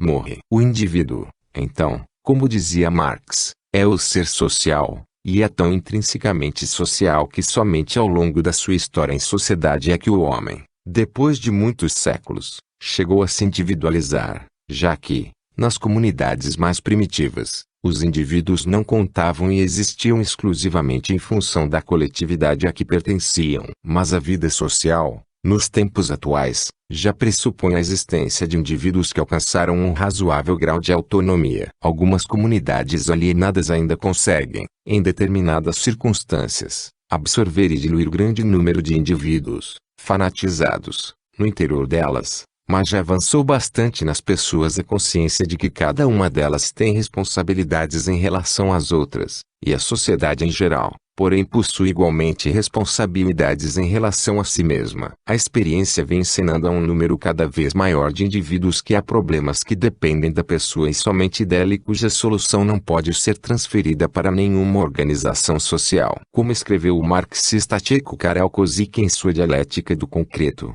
cada indivíduo, pessoalmente sem que ninguém possa substituí-lo, tem de se formar uma cultura e viver a sua vida. Essa compreensão que os indivíduos estão adquirindo cada vez mais concretamente do seu valor intrínseco não enfraquece neles o reconhecimento da necessidade de se associarem, mas cria importantes exigências, novas, quanto ao caráter das associações. Por um lado, há um número crescente de indivíduos com maior riqueza e complexidade interior, e esses indivíduos experimentam uma necessidade mais imperiosa de superar seus limites como indivíduos, uma necessidade mais imperiosa de se completarem em alguma forma de existência comunitária, que os aproxime uns dos outros, sem prejuízo da individualidade deles. Por outro lado, a racionalização utilitária do capitalismo e o espírito exageradamente competitivo estimulado pelo mercado agravam muito as contradições entre os homens. Diminuem a importância das velhas formas tradicionais de comunidade, família,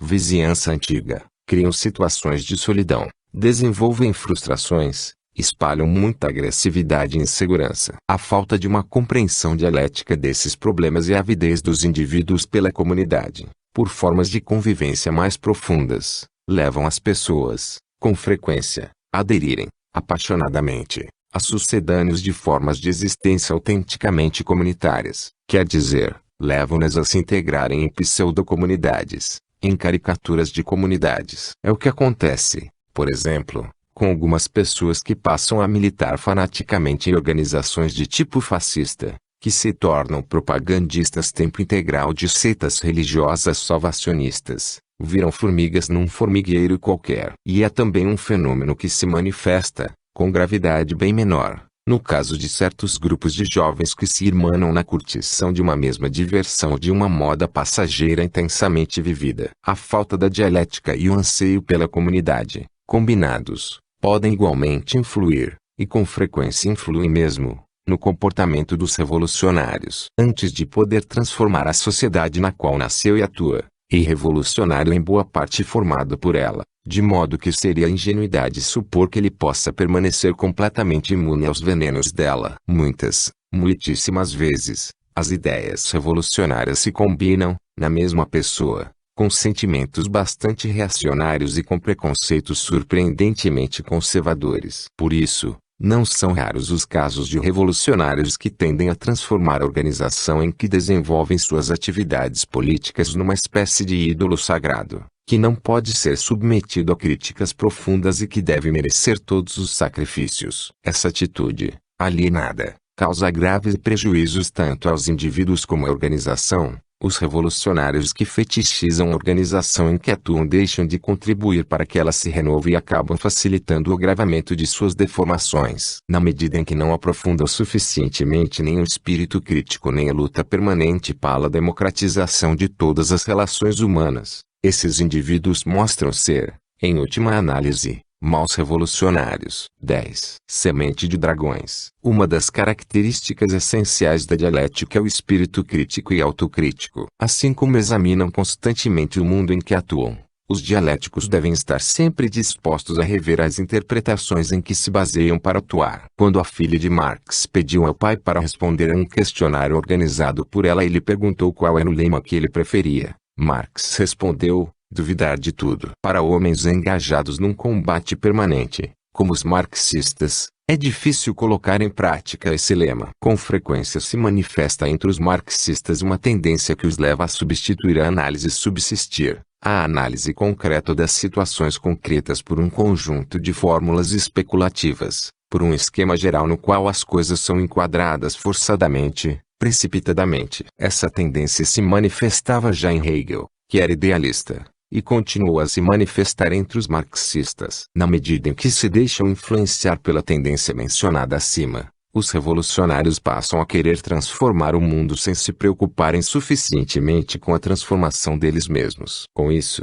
perdem muito da capacidade autocrítica e não conseguem se renovar tanto quanto é necessário. Diversos críticos, hostis à dialética, tem aproveitado essas deficiências para sustentar que o pensamento dialético despreza o rigor da análise e se presta a acrobacias intelectuais. José Guilherme Melchior ainda foi mais longe e chamou a dialética de dama de costumes fáceis. Os defensores da dialética não podem se limitar a explicar para o Melchior o verdadeiro alcance dos princípios de Hegel e de Marx. Precisam saber aplicar esses princípios, de maneira consequente, a uma realidade que, conforme reconhecemos, está sempre mudando. A dialética não dá boa consciência a ninguém. Sua função não é tornar determinadas pessoas plenamente satisfeitas com elas mesmas. O método dialético nos incita a revermos o passado à luz do que está acontecendo no presente. Ele questiona o presente em nome do futuro, o que está sendo em nome do que ainda não é. Ernst Bloch, um espírito agudamente dialético, como o poeta Bertolt Brecht disse uma vez, o que é,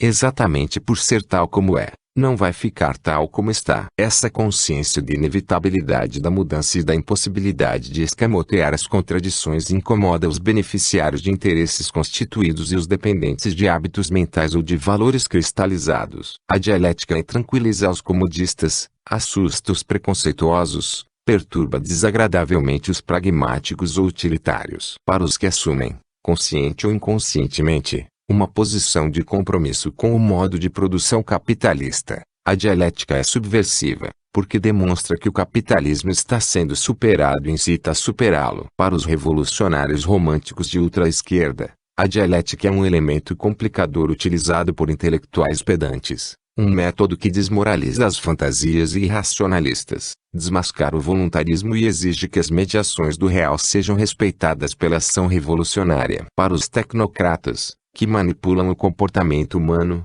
mesmo em nome do socialismo, a dialética é a teimosa rebelião daquilo que eles chamam de fatores imponderáveis, o resultado da insistência do ser humano em não ser tratado como uma máquina. É verdade que, em muitos casos, o que tem sido apresentado como dialética não tem passado de mera instrumentalização de algumas ideias de Hegel ou de Marx, mal assimiladas e ainda pior utilizadas. Mas a reação potencialmente mais eficaz contra essa deformação é a que provém da autêntica dialética, que está sempre alerta para enfrentar as imposturas cometidas em seu nome, com o espírito rebelde que lhe é peculiar. A dialética, observa o filósofo brasileiro Gerd Poring, é fundamentalmente contestadora. Ninguém conseguirá jamais domesticá-la. Em sua inspiração mais profunda, ela existe tanto para fustigar o conservadorismo dos conservadores como para sacudir o conservadorismo dos próprios revolucionários. O método dialético não se presta para criar cachorrinhos amestrados. Ele é, como disse o argentino Carlos Astrada, semente de dragões. Os dragões semeados pela dialética vão assustar muita gente pelo mundo afora, talvez causem tumulto, mas não são baderneiros inconsequentes. A presença deles na consciência das pessoas é necessária para que não seja esquecida a essência do pensamento dialético, enunciada por Marx na 11ª tese sobre Feuerbach. Os filósofos têm se limitado a interpretar o mundo. Trata-se, no entanto, de transformá-lo.